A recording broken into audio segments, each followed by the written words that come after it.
Φάτα τώρα. Φάτα τώρα 10 λεπτά για 500 μέτρα. Μάγκας. Πολύ ωραία.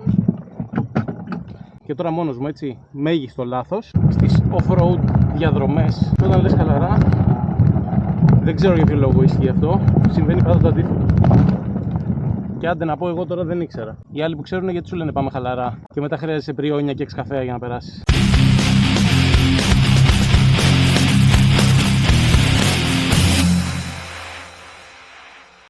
Είμαστε εδώ, σε ένα βουνό της Αττικής, με το CF Moto 4,5 MT, μοντέλο 2025. Ήρθαμε να κάνουμε τις πρώτες δοκιμές. Βασικά δεν ήρθα μόνος μου, μέγιστο λάθος.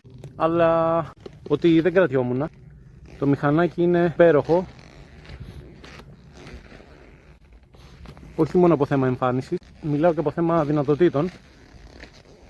Θα πούμε μετά την άποψή μας. Έχουμε κάνει διάφορες δοκιμές σε μονοπάτι.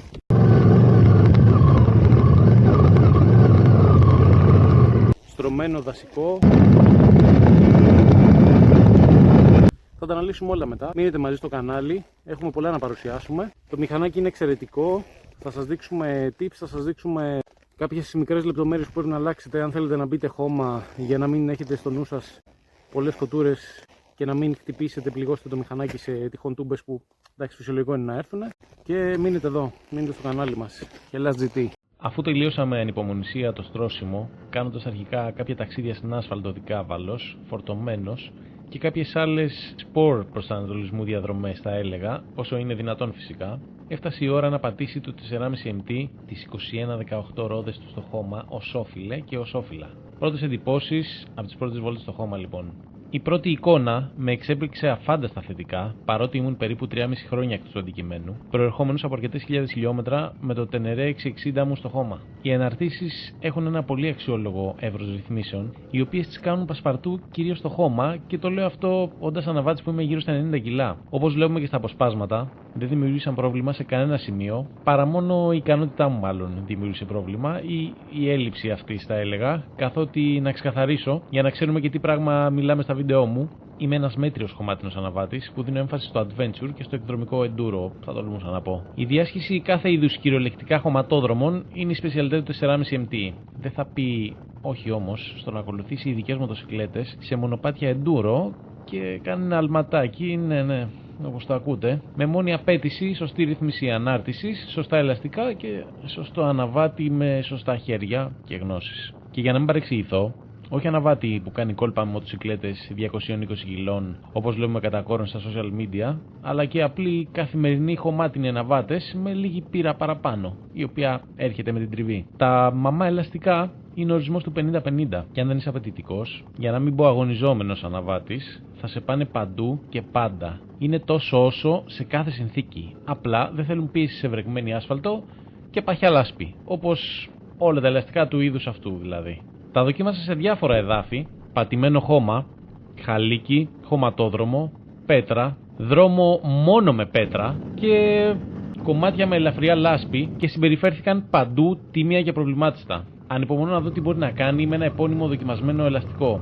Έχω κάνει ήδη κάποιες παρεμβάσεις με χωμάτινο προσανατολισμό στο MT4,5, τις οποίες θα παρουσιάσω αναλυτικά σε ειδικά βίντεο. Επιγραμματικά θα πω προστατευτικό αυτοκόλλητο στα πλαστικά, ενισχυμένη ποδιά, κάγκελα προστασίας που παρότι οι απόψεις διείστανται για το αν πρέπει να έχει στο χώμα λόγω βάρους, είναι χρήσιμα σε κάθε περίπτωση, είτε για πτώσεις, είτε για ρημούλκηση, για δέσιμο, για να βάζεις πάνω απαραίτητο εξοπλισμό δηλαδή κτλ.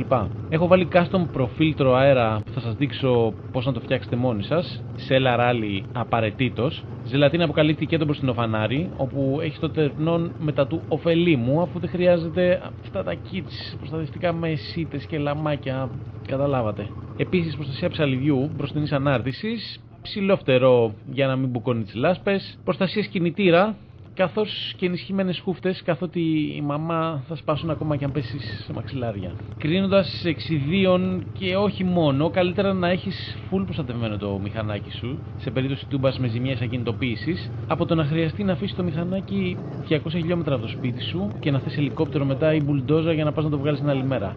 Από εκεί και πέρα, προσθέτεις ό,τι εργαλείο εξουσουάρ θες για να καλύψεις τους ψυχαναγκασμούς σου και να νιώθεις ασφάλεια, αφού συμβουλευτείς άτομα βέβαια που γνωρίζουν και το σημαντικότερο, να μην κάνεις το μηχανάκι στο τέλος 300 κιλά. Καταλήγοντας θα πω ότι το μηχανάκι είναι άριστο, ειδικά για το χώμα, αλλά γενικότερα ένα ικανότατο on-off, το οποίο με ειδικές βελτιώσεις θα το τολμήσω να πω ότι γίνεται ράλι ή και enduro. Βέβαια, δεν λείπουν και προβλήματα, όπως με το Sasman που δεν είναι καθόλου αμεληταίο, ή κάποιες ασάφειες στον πίνακα οργάνων και κάποια άλλα τα οποία θα δούμε εκτενέστερα σε επόμενα βίντεο. Μείνετε στο κανάλι, κάντε ένα like και ένα subscribe και κυρίως αφήστε σχόλια με ιδέες και ερωτήσεις που θα θέλετε να αναλύσουμε. Hellas DDR.